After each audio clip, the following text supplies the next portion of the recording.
నమస్తే welcome to VBC on TV news నేను గౌతమి ముందుగా ఈనాటి ముఖ్యాంశాలు పహల్గామ్ ఘటనపై కాంగ్రెస్ వ్యాఖ్యలు దేశ వ్యతిరేకం పాకిస్తాన్ అనుకూల వైఖరి సరికాదన్న బీజేపీ అమరావతి రైతుల త్యాగాలు ఎనలేనివి రాజధాని పనుల పునఃప్రారంభానికి సీఎం ఆహ్వానం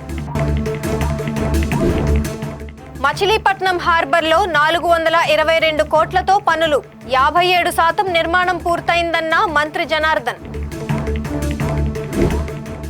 అమరావతి లేకపోతే రాష్ట్రానికి అడ్రస్ లేదు రాజధానిని వైసీపీ నాశనం చేసిందన్న మంత్రి నాదెండ్ల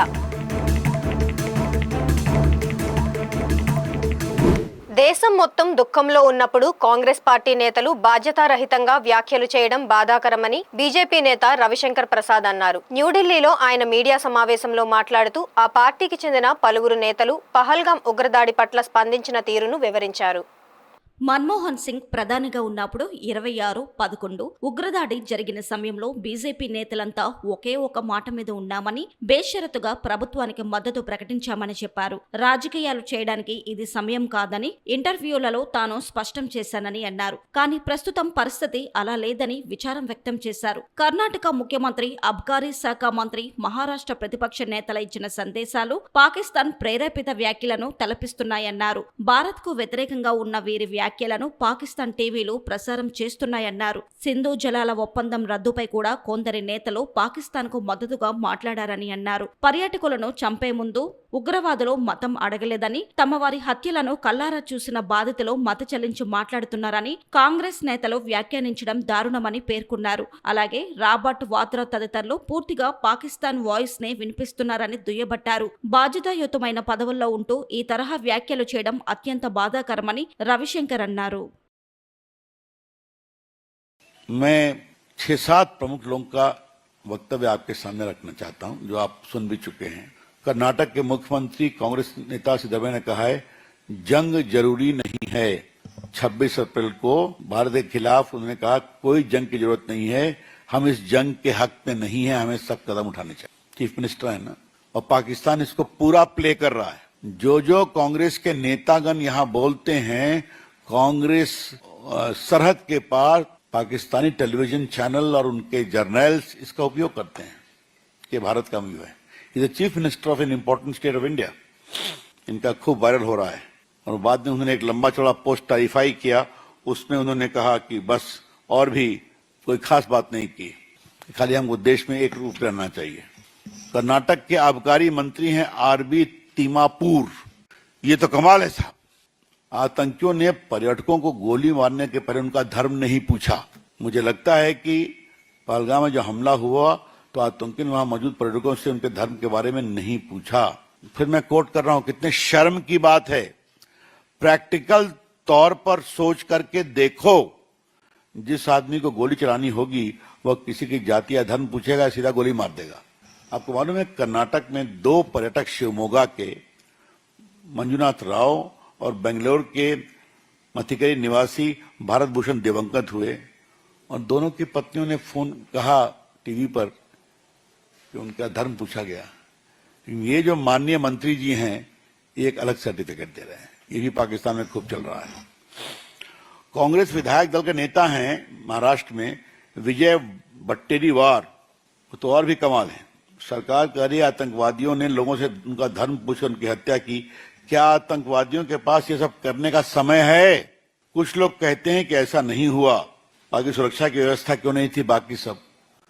जो पीड़ित लोग हैं, उनकी जो पत्नियां हैं, जो परिवार के लोग हैं, वो रोते हुए इस सच्चाई को बता रहे हैं।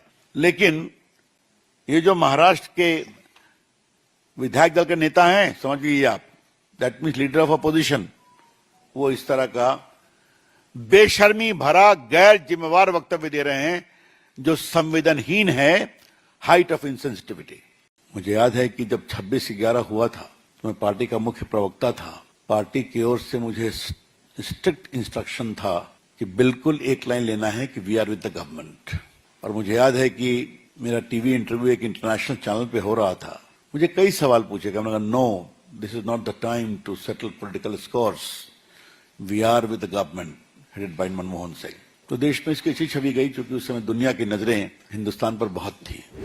రాజధాని పనుల పునఃప్రారంభ కార్యక్రమానికి రావాలని సీఎం చంద్రబాబు అమరావతి రైతులను ఆహ్వానించారు. రాజధాని పరిధిలోని వివిధ గ్రామాల రైతులు ఉండవల్లిలో సీఎం నివాసంలో సీఎంతో భేటీ అయ్యారు. ఈ సందర్భంగా పలు అంశాలపై ఆయన రైతులతో చర్చించారు. మే 2వ తేదీ రాష్ట్ర చరిత్రలో కీలక మలుపు కాబోతోందని, రాజధాని నిర్మాణం రాష్ట్ర అభివృద్ధిలో కీలక అడుగు అవుతుందని అన్నారు. రైతుల త్యాగం కారణంగానే నేడు ప్రపంచ స్థాయి రాజధాని నిర్మాణం జరగనుందని, రైతుల మంచి మనసును రాష్ట్ర ప్రజలు ఎప్పటికీ గుర్తుంచుకుంటారని అన్నారు. రాజధానిలో జరిగే ప్రతి కార్యక్రమంలోనూ రైతులు భాగస్వాములు కావాలని ఆయన ఆకాంక్షించారు. రాజధాని నిర్మాణానికి భూములు ఇచ్చిన రైతులకు ప్రభుత్వం తిరిగి కేటాయించే ప్లాట్లకు బ్యాంకుల ద్వారా రుణం పొందేందుకు చర్యలు తీసుకుంటామని ఈ సందర్భంగా సీఎం హామీ ఇచ్చారు.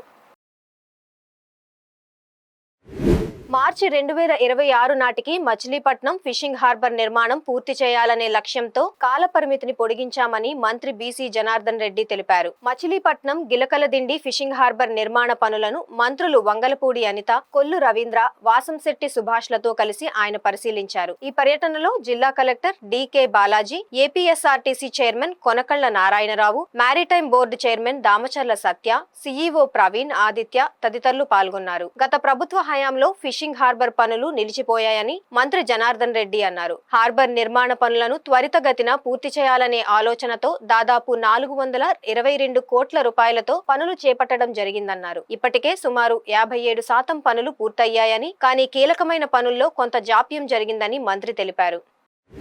అమరావతి లేకపోతే మన రాష్ట్రానికి అడ్రస్ లేదని పౌర సరఫరాల శాఖ మంత్రి, జనసేన పార్టీ రాజకీయ వ్యవహారాల కమిటీ చైర్మన్ నాదెండ్ల మనోహర్ అన్నారు.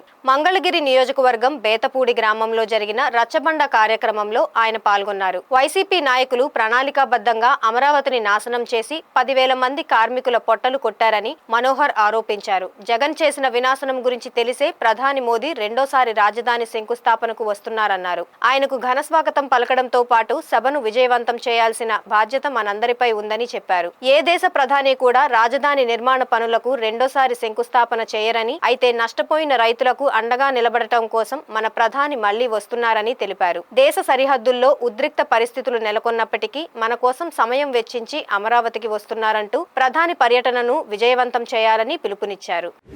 ప్రధానమంత్రి నరేంద్ర మోదీ అమరావతి రాజధాని పనుల పునఃప్రారంభానికి వస్తున్న నేపథ్యంలో విస్తృతంగా ఏర్పాట్లు చేస్తున్నట్టు ప్రభుత్వ ప్రధాన కార్యదర్శి కె విజయానంద్ తెలిపారు. విజయవాడలోని సిఎస్ క్యాంపు కార్యాలయంలో ప్రధాని పర్యటన ఏర్పాట్లపై ఆయన అధికారులతో సమీక్షించారు. వివిధ జిల్లాల నుండి వచ్చే ప్రజలందరూ మే 2వ తేదీ మధ్యాహ్నం 1:30కు సభావేదిక వద్దకు చేరుకునేలా చర్యలు తీసుకోవాలని సూచించారు. వేసవి దృష్ట్యా సభకు వచ్చే వారందరికీ తగిన ఆహారం, తాగునీరు వంటి సౌకర్యాలు పూర్తి స్థాయిలో అందుబాటులో ఉంచాలన్నారు. రాత్రి భోజనం ఏర్పాట్లను సభావేదిక ప్రాంగణంలోని వివిధ పార్కింగ్ స్థలాల వద్ద గుంటూరు జిల్లా కలెక్టర్ ద్వారా ఏర్పాటు చేయడం జరుగుతుందన్నారు. కాశ్మీర్లోని పహల్గాంలో పర్యాటకులపై ఉగ్రవాదులు జరిపిన దారుణ హత్యాకాండకు నిరసనగా అన్నమయ్య జిల్లా రాయచోటిలో జర్నలిస్టులు ర్యాలీ నిర్వహించారు. శ్రీసాయి ఇంజనీరింగ్ కళాశాల విద్యార్థులతో కలిసి స్థానిక ఎంఆర్ఓ కార్యాలయం నుండి బస్టాండ్, నేతాజీ సర్కిల్ వరకు కొవ్వొత్తుల ప్రదర్శన ర్యాలీ నిర్వహించారు. పర్యాటకులను హతమార్చిన ఉగ్రవాదులపై కఠిన చర్యలు తీసుకోవాలని, భారతీయుల ఐక్యతను చాటాలని పిలుపునిస్తూ నేతాజీ సర్కిల్ వద్ద పాకిస్తాన్ డౌన్ డౌన్ అంటూ నినాదాలు చేశారు. సామాన్యులు ఉగ్రవాదుల తూటాలకు బలి కాకుండా కేంద్ర ప్రభుత్వం తగిన చర్యలు తీసుకోవాలని డిమాండ్ చేశారు. మతాలకు అతీతంగా, కులాలకు అతీతంగా మొత్తం భారతీయులందరూ కూడా మన జరిగినటువంటి చర్యకు నిరసనగా గ్రామాలలో, పట్టణాలలో భారీ నిరసనలు చేస్తున్నారు. ఈ సందర్భంగా ఏపీయూడబ్ల్యూజే వారి ఆధ్వర్యంలో, అలాగే మా సాయి ఇంజనీరింగ్ కళాశాల విద్యార్థులు అందరూ భారతదేశానికి అండగా ఉంటామని, అలాగని అవసరమైతే పాకిస్తాన్ యుద్ధానికైనా సరే మేమందరం కూడా అండగా ఉంటామని తెలియజేస్తున్నాం. శాసనసభ స్పీకర్ అయ్యన్న పాత్రుడు మాకవరపాలెం మండలం భీమబోయినపాలెంలో 168.02 లక్షల రూపాయల ఖర్చుతో నిర్మించనున్న కేజీబీవీ జూనియర్ కళాశాల అదనపు గదుల నిర్మాణ పనులకు శంకుస్థాపన చేశారు. 10 నెలల కాలంలో మాకవరపాలెం మండలానికి 10,70 లక్షల రూపాయలతో సీసీ రోడ్లు, డ్రైనేజీ తదితర అభివృద్ధి పనులు చేపట్టినట్టు స్పీకర్ తెలిపారు.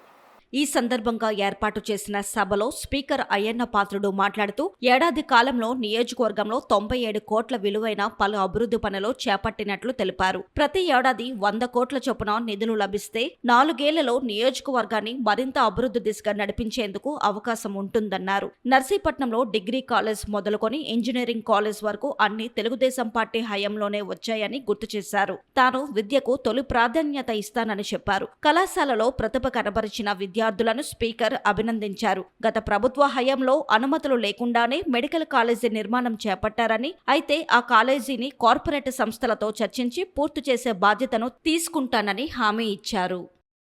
సంవత్సరాలు అవుతుంది. నేను ఎప్పుడు కూడా ప్రయారిటీ ఏంటంటే మన పిల్లలు బాగా చదువుకోవాలని. అంటే నేను చదువుకున్నప్పుడు మా నర్సీపట్నం డిగ్రీ కాలేజ్ కూడా లేదు. అటువంటి పరిస్థితి ఎవరికైనా రాకూడదని చెప్పి నేను రాజకీయాల్లోకి వచ్చిన దగ్గర నుంచి అవకాశం ఉన్నంత వరకు ఇప్పుడు ఎన్టీ రామారావు దగ్గర నుంచి చంద్రబాబు నాయుడు వరకు నర్సీపట్నంలో ఇవాళ అన్ని కాలేజీలు పెట్టాం. మన పిల్లలు ఎక్కడికి వెళ్ళకుండా నర్సీపట్నంలో చదువుకునే అవకాశం కల్పించాం. ఎందుకంటే చదువు ఉంటే ఎక్కడైనా బ్రతకొచ్చు, ఆ ఉద్దేశం ఉన్నది. అంటే ఆ ఉద్దేశంతో ఇక్కడ ఈ స్కూల్ కూడా అప్పుడు ఏర్పాటు చేసాం. ఒక రోజు నేను స్కూల్కి వచ్చాను, కాంపౌండ్ వాళ్ళు లేదన్నారు. కాంపౌండ్ వాళ్ళకి పిల్లలకి ఇబ్బంది, ఆడపిల్లలు అంతా ఉన్నారని చెప్పి ఉద్దేశంతో ఈ గోడ కట్టడానికి 16 లక్షల రూపాయలు ఇచ్చాను. ఎందుకంటే పిల్లలు ఆడపిల్లలు ఉంటారు ఇక్కడ, రాత్రులు ఇబ్బంది ఉంటుంది ఉద్దేశంతో ఆ రోజు ఇవ్వడం జరిగింది. అలాగే ఇప్పుడున్న స్కూల్ బిల్డింగ్ సరిపోవట్లేదు అని చెప్పారు, క్లాస్ రూమ్లు సరిపోవట్లేదంటే ఇక్కడ ఇప్పుడు నేను ఇవాళ శంకుస్థాపన చేశాను. 168 లక్షల రూపాయలు ఇచ్చాను.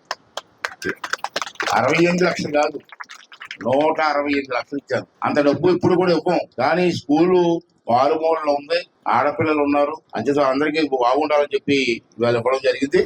అల్లూరి జిల్లా పెదబయలు మండలం రూడకోట గ్రామంలో 3 ఏళ్లకు ఒకసారి జరిగే గంగమ్మ తల్లి ఉత్సవాలను ఘనంగా నిర్వహిస్తున్నామని ఉత్సవ కమిటీ సభ్యులు తెలిపారు. ఈ సందర్భంగా వారు మీడియాతో మాట్లాడుతూ, వారం రోజుల క్రితం ఊరి పొలిమేర నుండి గంగమ్మ తల్లిని పూజారి ఇంటి వద్దకు తీసుకువచ్చి ప్రత్యేక పూజలు నిర్వహించి ఉత్సవాలను ప్రారంభించడం జరిగిందని, ఉత్సవాలు 2 రోజుల పాటు జరుగుతాయని చెప్పారు. మొదటి రోజు రాత్రి వివిధ సాంస్కృతిక కార్యక్రమాలు నిర్వహించి మరుసటి రోజు ఉదయం నుండి గంగమ్మ తల్లికి ప్రత్యేక పూజలు నిర్వహించడం జరుగుతుందన్నారు. ప్రత్యేక పూజలలో పంచాయతీలోని 14 గ్రామాలతో పాటు సుదూర ప్రాంతాల నుండి పెద్ద సంఖ్యలో ప్రజలు వచ్చి మొక్కులు తీర్చుకుంటారని తెలిపారు. ఈ ఉత్సవాలలో బుడియా వేషధారణ ప్రత్యేక ఆకర్షణగా నిలుస్తుందన్నారు. ఈ కార్యక్రమంలో ఉత్సవ కమిటీ సభ్యులు, గ్రామ పెద్దలు, భక్తులు పాల్గొన్నారు.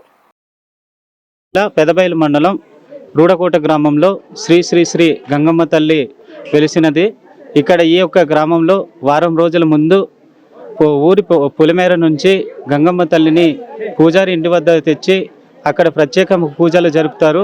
ఆ యొక్క కార్యక్రమంలో భాగంగా బుడియా వేషధారణతో అంగరంగ వైభవంగా డప్పు వాయిద్యాలతో ఈ యొక్క తల్లిని ఇక్కడ ఆ పూజారి ఇంటి వద్ద తీసుకొని వస్తారు. ఆ తర్వాత వారం రోజుల పాటు అక్కడ ప్రత్యేకమైన పూజలు చేసి గంగమ్మ తల్లి ఉత్సవాలు మొదలు పెట్టడం జరుగుతుంది. ఈ యొక్క కార్యక్రమంలో భాగంగా బుడియా వేషధారణతో ఈ యొక్క గంగమ్మ యొక్క మహిమలను ఈ చుట్టుపక్కల గ్రామాలకు, అలాగే సుమారు ఒక 15 గ్రామ పంచాయతీల పరిధిలో అంతా కూడా ఈ యొక్క గ్రామంలో గల ఈ గంగమ్మ తల్లి మహిమలను చాటి చెప్పడం ఇక్కడ ఆనవాయితీగా వస్తున్న కార్యక్రమం. ఆస్తి పంపకాల విషయంలో జరిగిన తగాదాల నేపథ్యంలో కన్న తల్లిదండ్రులను హతమార్చిన నిందితుడు రాజశేఖర్ను విజయనగరం పోలీసులు మీడియా ముందు ప్రవేశపెట్టారు. ఈ మేరకు విజయనగరం డీఎస్పీ శ్రీనివాసరావు వివరాలను మీడియాకు వెల్లడించారు. నిందితుడు రాజశేఖర్ తన పేరు మీద తల్లిదండ్రులు రాసిచ్చిన 70 సెంట్ల భూమిపై రైతు భరోసా కోసం దరఖాస్తు చేయాలని భావించాడని డీఎస్పీ చెప్పారు. ఈ క్రమంలో భూమి వివరాలు తనిఖీ చేయగా 40 సెంట్ల భూమి తన పేరు మీద, మిగిలిన 30 సెంట్ల భూమి తన సోదరి రాధాకుమారి పేరు మీద రిజిస్టర్ అయి ఉన్నట్టు తెలిసిందన్నారు. తన సోదరి పేరు మీద ఉన్న భూమిని చదును చేయించి తన భూమితో కలిపి మొత్తం 70 సెంట్లుగా చూపిద్దామనే ఉద్దేశంతో ఈ నెల 26వ తేదీన పని మొదలు పెట్టాడని తెలిపారు. ఈ విషయం తెలుసుకున్న తల్లిదండ్రులు పొలంలోకి వెళ్లి రాజశేఖర్తో గొడవ పడ్డారని, ఈ క్రమంలో అతను తల్లిదండ్రులను ట్రాక్టర్తో ఢీకొట్టి హత్య చేశాడని చెప్పారు. అనంతరం మృతుల కుమార్తె రాధాకుమారి ఫిర్యాదు మేరకు కేసు నమోదు చేసి నిందితుడిని చోడమ్మ అగ్రహారం జంక్షన్లో అరెస్టు చేశామని డీఎస్పీ తెలియజేశారు. 25న మన పొసపాటిరేగ మండలం రెల్లివల్స్ పక్కన ఉన్న సలవాని తోట గ్రామంలో అవుట్స్కట్స్లో ఒక పొలాల్లో సొంత కొడుకే తల్లిదండ్రుల్ని ట్రాక్టర్తో గుద్దించి స్పాట్లోనే చంపడం జరిగింది. ఈ విషయమై ఆ తల్లిదండ్రుల తాలూకా కూతురు రాధాకుమారి అనే ఆవిడ, జి రాధాకుమారి అనే ఆవిడ మన పొస్పాటి ర్యాగ్లో పోలీస్ స్టేషన్ ఇస్తే రిపోర్ట్ ఇస్తే దాని మీద 302 మర్డర్ కేసు కట్టడం జరిగింది. ఇమ్మీడియట్గా దర్యాప్తు చేపట్టిన మన భోగాపురం రూరల్ సిఐ గారు రామకృష్ణ గారు, పోస్పాటి ర్యాగ్ ఎస్ఐ గారు దుర్గాప్రసాద్ గారు, మేమంతా కూడా సీన్కి వెళ్ళడం గట్టా జరిగింది. దీని కారణం ఏమిటంటే ఎవరైతే చనిపోయారో వాళ్ళు పాండ్రంకి, అప్పలనాయుడు, జయమ్మలకి ఇద్దరు, ఒక కొడుకు ఒక కూతురు. కొడుకు పేరు రాజశేఖర్. వీళ్ళకి కొంత భూమి ఉంటే ఒక 30 సెంట్ల వరకు కూతురు పేరు మీద ఈ మధ్య అంటే కిందటి సంవత్సరం డిసెంబర్లో రాశారు. ఆ భూమి కూతురు అంటే ఎవరైతే ముద్దాయి ఉన్నాడో రాజశేఖర్కి అది ఇష్టం లేదు. ఆ విషయమై తల్లిదండ్రులతో పాటు ఘర్షణ పడ్డాడు. అతనికి ఒక 12 లక్షల వరకు అప్పులు ఉన్నాయి. ఆ అప్పులు తీర్చడానికి ఆ భూమి అమ్ముతానని చెప్పేసి అనడం, తల్లిదండ్రులు ఒప్పుకోకపోవడం, దానికి పెద్ద మనుషుల సమక్షంలో గ్రామంలో మీటింగ్ పెట్టడం కూడా జరిగింది. అక్కడ ఏమీ తేలలేదు. మరి ఇంకా తేలలేదు కాబట్టి ఎలాగోలా తీర్చుకుందాం, భూమి మీదకి వెళ్ళి చదువు చేస్తే అప్పుడే ఈ విషయం బయటపడుతుంది, అప్పుడే సెటిల్ అవుతుంది అన్న ఉద్దేశంతో మొన్న 26వ తారీఖున ఈ 30 సెంట్ల భూమిలో మట్టి వేయడానికి ఇతను ఈ రాజశేఖర్ అన్న అతను ట్రై చేశాడు. అది తల్లిదండ్రులు అడ్డుకున్నారు. అది నచ్చక ఆవేశంతో అతను కొన్న ట్రాక్టర్ని తీసుకొని వచ్చి అతను అప్పలనాయుడిని, జయమ్మని గుద్ది వాళ్ళ మీద నుంచి ఎక్కించి 2-3 సార్లు ఎక్కించి అక్కడ అలా చేయడం వల్ల అక్కడికక్కడే తల్లి తండ్రి అయిన అప్పలనాయుడు, జయమ్మ చనిపోవడం జరిగింది. ఇది దీని బ్యాక్గ్రౌండ్. దాని మీద రాధాకుమార్ ఇచ్చిన ఫిర్యాదు మేరకు మనం కేసు రిజిస్టర్ చేయడం, దర్యాప్తు చేయడం, కొద్ది గంటల వ్యవధిలోనే మేము ముద్దాయిని పట్టుకోవడం జరిగింది. ఇవాళ మన చోడమ్మ అగ్రహారంలో ఉదయం అంటే ఇవాళ అంటే 28వ తారీఖున మనం ముద్దాయిని అరెస్ట్ చేయడం, నేరానికి ఉపయోగించిన ట్రాక్టర్ని సీజ్ చేయడం, అలాగే ఆ 30 సెంట్ల డాక్యుమెంట్ కూడా సీజ్ చేయడం జరిగింది. అతన్ని ఇవాళ జ్యుడిషియల్ మేజిస్ట్రేట్ దగ్గర రిమాండ్ మొత్తం ప్రొడ్యూస్ చేస్తాం. ఈ కేసులో బాగా కష్టపడిన మా రామకృష్ణ సిఐ గారికి కానీ, తర్వాత మన దుర్గాప్రసాద్ గారు అంత టీం వర్క్ చేయడం జరిగింది. ఇమీడియట్గా అతను నేరం చేసిన వెంటనే వాళ్ళ కజిన్ తాలూకా బండి ఒకటి బుల్లెట్ తీసుకొని భార్యను తీసుకొని ఎక్కడికో పారిపోయాడు. ఎక్కడెక్కడ పారిపోయాడని మేము ఇన్ఫర్మేషన్ పెట్టుకొని పట్టుకోవడం జరిగింది. ఇవాళ అరెస్ట్ చేసి కోర్టులో పెడతాం.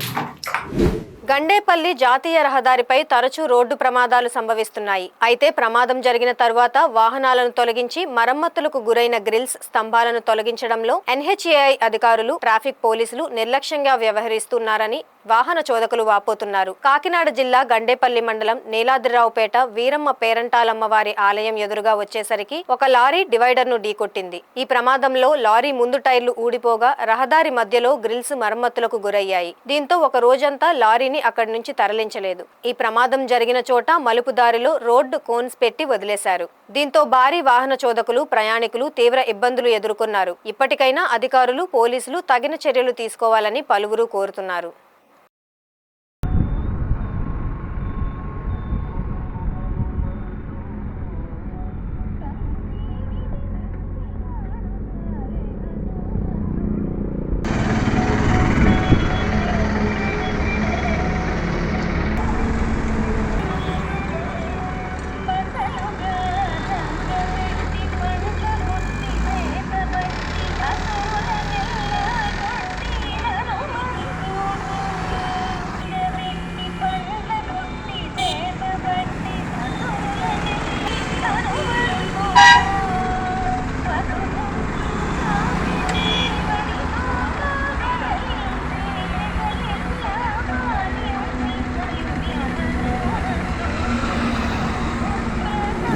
కాకినాడ జిల్లా పిఠాపురం నియోజకవర్గం మల్లం గ్రామంలో చోటు చేసుకున్న ఘటనపై ఎస్సీ/ఎస్టీ అట్రాసిటీ కేసు నమోదు చేస్తేనే సాంఘిక బహిష్కరణ వంటి సామాజిక రుగ్మతకు సమాధి అని విదసం ఐక్యవేదిక రాష్ట్ర కన్వీనర్ డాక్టర్ బూసి వెంకటరావు వ్యాఖ్యానించారు. స్థానిక కలెక్టర్ ఆఫీస్ ఆవరణలో ఆయన మీడియాతో మాట్లాడుతూ ఈ ఘటన మీద తక్షణమే ఎఫ్ఐఆర్ నమోదు చేయాలని డిమాండ్ చేశారు. ఈ గ్రామంలో ఘటనపై అధికారుల తీరును నిరసిస్తూ కలెక్టర్ కు ఫిర్యాదు చేశామన్నారు. దోషులను కాపాడుతున్న అధికారులపై కూడా ఎస్సీ/ఎస్టీ అట్రాసిటీ కేసు నమోదు చేయాలని ఆయన డిమాండ్ చేశారు. ఈ నెల 16వ తేదీన పిఠాపురం నియోజకవర్గం మల్లాం గ్రామంలో జరిగినటువంటి సాంఘిక బహిష్కరణకు సంబంధించి అక్కడ రెవెన్యూ పోలీసు యంత్రాంగం సరిగా స్పందించలేనటువంటి పరిస్థితుల్లో న్యాయం కావాలని చెప్పి కలెక్టర్ గారికి నివేదించడం కోసం మేము వచ్చామండి. ఇక్కడ మేము గమనించింది, మాకు అవసరమైంది ముఖ్యంగా 16వ తేదీన విద్యుత్ రిపేర్ చేస్తూ మరణించినటువంటి పల్లపు సురేష్ బాబు అతని మరణం విద్యుత్ ప్రమాదం. రెండవది అతని మరణం ఎస్సీ/ఎస్టీ మరణం. దీనికి 2 కేసులు పెట్టాలి. 304 ఏ పెట్టాలి, ఎస్సీ/ఎస్టీ అట్రాసిటీ పెట్టాలి. కానీ ప్రభుత్వం ఆ రకమైన కేసు పెట్టకుండా 194 అని చెప్పి అసహజ మరణం మాత్రమే అని పెట్టింది. కాబట్టి దీన్ని ఆ ఎఫ్ఐఆర్ని ఆల్టర్ చేయాలని చెప్పి మేము అడుగుతున్నాం. ఇక రెండవది, ఈ అంశాన్ని ఆసరాగా చేసుకొని ఆ యువకులు నష్టపరిహారం అడిగారని చెప్పి కోపంతో ఆ గ్రామ పెద్దలు, ఒక సామాజిక వర్గ పెద్దలు మా దళిత వాడని వెలివేశారు. ఇది అనాగరికమైనటువంటి చట్ట వ్యతిరేకమైనటువంటి చర్య. జల యంత్రాంగం ఆ వెలిని నివారించాము, దీన్ని శాంతి కమిటీ వేశామని చెప్తున్నారు తప్ప జరిగిన వెలికి మాత్రం కేసు నమోదు చేయలేదు. శాంతి కమిటీ అనేది కేవలం భవిష్యత్తులో ఇటువంటి ఘటనలు జరగకుండా ఉండడానికి తప్ప జరిగినటువంటి నేరాన్ని మాఫీ చేయడానికి శాంతి కమిటీకి హక్కు లేదు, ఆ పరిధిలోకి రాదు. కాబట్టి ఈవేళ మేము కలెక్టర్ గారిని అడిగింది, సాంఘిక బహిష్కరణ కూడా ఎస్సీ/ఎస్టీ అట్రాసిటీ అమెండ్మెంట్ యాక్ట్ 2015 ఈ ప్రకారం కేసు నమోదు చేయాలని, ఈ కేసు నమోదు చేయడంలో ఇప్పటి వరకు నిర్లక్ష్యం వహించినటువంటి పోలీసు రెవెన్యూ అధికారుల మీద అదే చట్టంలో 4వ సెక్షన్ కింద చర్యలు తీసుకోవాలని, నష్టపోయినటువంటి కుటుంబానికి అటు చంద్రన్న బీమా నుండి ఇటు ఎస్సీ/ఎస్టీ అట్రాసిటీ యాక్ట్ నుండి నష్టపరిహారం ఇప్పించాలని, ఆ కుటుంబానికి ఒక ఇల్లు కేటాయించాలని, మృతుడి భార్యకి ఉద్యోగం ఇవ్వాలని, ఆ కుటుంబానికి నష్టపరిహారం ఇవ్వాలని కలెక్టర్ గారికి విన్నవించడం జరిగింది. కలెక్టర్ గారు ఇవన్నీ సానుకూలంగా విన్న తర్వాత ఒక సంశయాన్ని వ్యక్తం చేశారు. అయ్యా, పని చేయించుకున్నవాడు పని చేసుకునే మధ్యలో కులం అనేది తెలుసా తెలియదా అని అడిగారు. తెలుసు సార్, ఒకే ఊరు వారు, ఒకే వాడవారు, వాళ్ళ ఇంటికి వెళ్ళి పిలుచుకుని తెచ్చుకున్నవారు కాబట్టి ఖచ్చితంగా ఆయన దళితుడని ఈయన తెలుసు. ఆయన దళితుడు కాబట్టే మరుసటి రోజు ఆ వాడని వెలివేశారని క్లారిటీ ఇవ్వడంతో దీన్ని పరిశీలించి న్యాయం చేస్తామని చెప్పి హామీ ఇచ్చారు. కానీ ప్రభుత్వం దీని మీద స్పందన సరిగా లేదు. ముఖ్యమంత్రి గారి నియోజకవర్గంలోనే ఇలాంటి సాంఘిక బహిష్కరణ జరగడం సిగ్గుచేటు. వారి ఊర్లోకి వచ్చి కూడా అతని క్రియాశీల కార్యకర్త చనిపోతే కనీసం పరామర్శ కూడా వెళ్ళకపోవడం అత్యంత అమానుషమైన చర్య. వీడు దళితుడి కాబట్టే వెళ్ళలేదా ముఖ్యమంత్రి గారు, ఉప ముఖ్యమంత్రి గారు? దయచేసి స్పందించండి, ఆ కుటుంబాన్ని ఆదుకోవాలని చెప్పి మీ ద్వారా డిమాండ్ చేస్తూ ఉన్నాం. కిషోర వికాసంపై బాలికలకు అవగాహన కల్పించాలని జగ్గంపేట ఐసీడీఎస్ ప్రాజెక్టు అధికారి పూర్ణిమ కోరారు. స్థానిక పంచాయతీ కార్యాలయంలో జరిగిన సమావేశంలో సిడిపిఓ పూర్ణిమ మాట్లాడుతూ 15 నుంచి 18 సంవత్సరాల లోపు వయసు గల బాలికలకు కిషోర వికాసంపై అవగాహన కల్పించాలని అన్నారు. ముఖ్యంగా అక్షయ తృతీయ పురస్కరించుకొని 18 ఏళ్ల వయసు పూర్తి కాని బాలికలకు వివాహములు చేసేందుకు పెద్దలు ప్రయత్నిస్తుంటారని గుర్తు చేశారు. అటువంటి వివాహాలు జరగకుండా ఆపేందుకు చర్యలు తీసుకోవాలన్నారు. ఇందుకు గాను గ్రామ స్థాయిలో మహిళా పోలీసు కన్వీనర్ గాను, anganwadi teacher, ANM, ASHA worker సభ్యులుగా కమిటీ ఉందని వివరించారు. తెలంగాణలోని భద్రాద్రి కొత్తగూడెం జిల్లా జూలూరుపాడు మండలం వినోబానగర్ గ్రామం వద్ద రోడ్డు ప్రమాదం జరిగింది. 2 కార్లు ఎదురెదురుగా వచ్చి ఢీకొన్న సంఘటనలో 7గురికి తీవ్ర గాయాలయ్యాయి. క్షతగాత్రులలో 3 సౌత్ కొరియాకు చెందిన టూరిస్టులు కూడా ఉన్నారు. వీరు భద్రాచలం వెళ్తుండగా ఈ ప్రమాదం జరిగింది. క్షతగాత్రులను 108 వాహనంలో కొత్తగూడెం ప్రభుత్వ ఆసుపత్రికి తరలించారు. సంఘటన స్థలానికి చేరుకుని పోలీసులు కేసు దర్యాప్తు చేస్తున్నారు.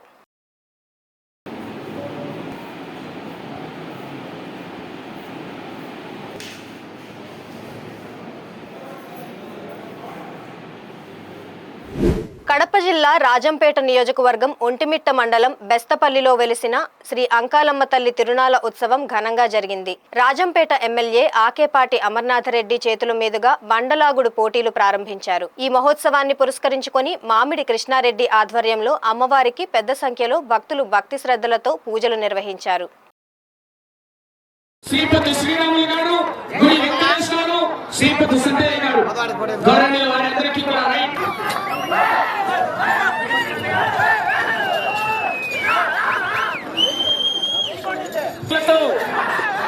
పసుపులెట్టి రమణయ్య గారు, గాజులపేట గ్రామం, వేంపల్లి టౌన్, కడప జిల్లా వారి జత పోటీలో ఉన్నాయి. కడప జిల్లా వారి జత పోటీలో ఉన్నాయి. మొదటి బహుమతి 60,000 రూపాయల కట్ట. మామిడి కృష్ణారెడ్డి గారి కట్ట, కుటుంబంలో వారి కట్ట 60,000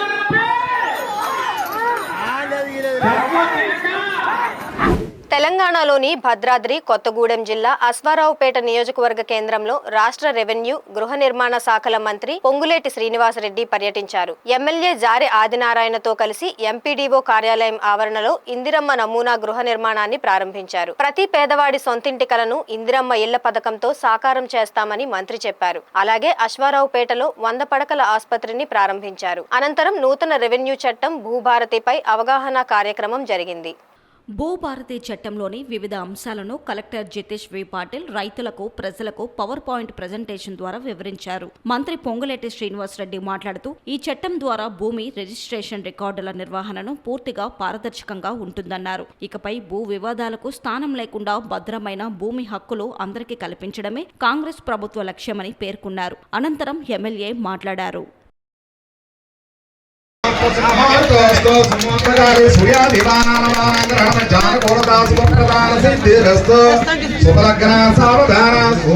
దేశీయ విత్తనాల వారసత్వ సంపదను కాపాడుకోవాలని Andhra Pradesh ST commission chairman doctor DVG Shankar Rao కోరారు. సిఫా, వాసన్, ఆర్ఆర్ఏఎన్ సంస్థల ఆధ్వర్యంలో అల్లూరి సీతారామరాజు జిల్లా చింతపల్లి మండలంలోని లంబసింగిలో అంతర్జాతీయ ఆదిమ విత్తనాల పండుగ నిర్వహించారు. అనంతరం ఆయన 500 విత్తనాలతో సిఫా నిర్వహించిన ప్రదర్శనను తిలకించారు. ఆయన మాట్లాడుతూ ఆదిమ విత్తన సంపత్తిని కాపాడుకోవాలన్నారు. Andhra university science and technology principal Raju మాట్లాడుతూ దేశంలో వ్యవసాయం మొదలైన 10,000 సంవత్సరాల కిందటి కాలంలోని విత్తనాలు దేశంలోని అన్ని మారుమూల ప్రాంతాల్లో నుంచి సేకరించి ఇక్కడ గ్రామాల్లో నాటి పెంచడం అభినందనీయమని అన్నారు. ఈ కార్యక్రమంలో చింతపల్లి ఎంఆర్ఓ రవికుమార్, సిఫా సంస్థ CEO doctor Sasiprabha, green climate team ప్రతినిధి జేవి రత్నం తదితరులు మాట్లాడారు. అలాగే ఆంధ్ర, ఒడిశా రాష్ట్రాల నుంచి పలువురు ఆదివాసులు తాము పండించిన విత్తనాలతో పాల్గొన్నారు. తూర్పుగోదావరి జిల్లా పెదపూడి మండలం గొల్లల మామిడాడలో గల శ్రీ వరసిద్ధి వినాయక స్వామి వారిని అనపర్తి ఎమ్మెల్యే నల్లమిల్లి రామకృష్ణారెడ్డి దంపతులు దర్శించుకున్నారు. గత సార్వత్రిక ఎన్నికల్లో ఎమ్మెల్యేగా రామకృష్ణారెడ్డి ఘన విజయం సాధించడంతో టీడీపీ నాయకుడు పబ్బినిడి గోవింద్ 108 కొబ్బరికాయలతో మొక్కు తీర్చుకున్నారు. ఈ కార్యక్రమంలో పెదపూడి, రాజుపాలెం, గొల్లల మామిడాడ గ్రామాల కూటమి పార్టీల నాయకులు పాల్గొన్నారు.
बच्चे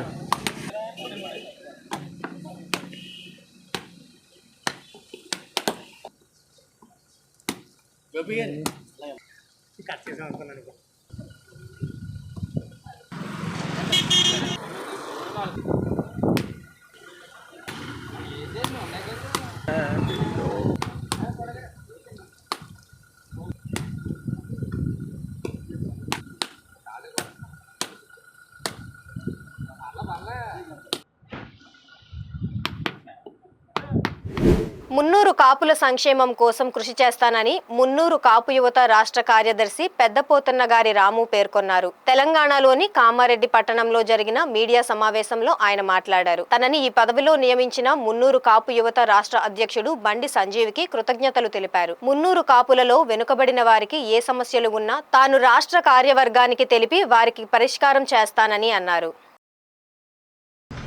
రాష్ట్ర కార్యవర్గ సభ్యులు వచ్చే మీటింగ్ పెట్టడం జరిగింది. అందులో భాగంగా కామారెడ్డి జిల్లాకు చెందినటువంటి నన్ను రాష్ట్ర కార్యదర్శిగా మున్నూరు కాపు యువత రాష్ట్ర కార్యదర్శిగా ఎన్నుకోవడం జరిగింది.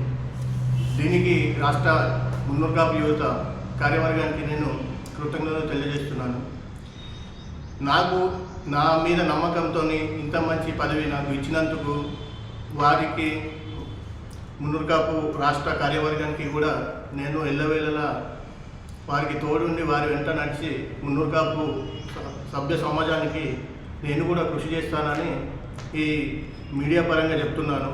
మన మున్నూరు కాపులలో వెనుకబడిన వారు ఎవరైనా కానీ ఏదైనా సమస్యలు ఉన్నా కానీ నా ముందుకు తీసుకొస్తే నేను రాష్ట్ర కార్యవర్గానికి వాళ్ళ ముందుకు నేను ఈ సమస్యలను తీసుకెళ్ళి వాళ్ళకు కూడా సహకారాలు అందిస్తానని కూడా ఈ మీడియా పరంగా నేను తెలియజేస్తున్నాను. ముందుగా రాష్ట్ర అధ్యక్షుడు అయినటువంటి బండి సంజీవన్న గారికి ప్రత్యేక కృతజ్ఞతలు తెలియజేస్తున్నాను. ఎందుకంటే ఇంత మంచి పదవి ఇచ్చి నా మీద నమ్మకంతో ఇచ్చినందుకు నేను ఈ మున్నూరు కాపుల సమస్యల పట్ల వెనుకబడిన ఎవరైనా సరే మున్నూరు కాపు సమాజంలో వారి పట్ల అన్ని సమస్యలు ఎక్కడున్నా కూడా నేను రాష్ట్ర కార్యవర్గానికి తెలియజేసి వారికి సహాయ సహకారాలు అందిస్తానని ఈ మీడియా పరంగా తెలియజేస్తున్నాను. నా పేరు పెద్దపోతన్న గారి రాము, మాది కామారెడ్డి జిల్లా టేక్రియాల్ విలేజ్. రాష్ట్ర మున్నూరు కాపు యువత రాష్ట్ర కార్యదర్శి. ఈ వార్తలు ఇంతటితో సమాప్తం. మరిన్ని విశేషాలతో మళ్ళీ కలుసుకుందాం.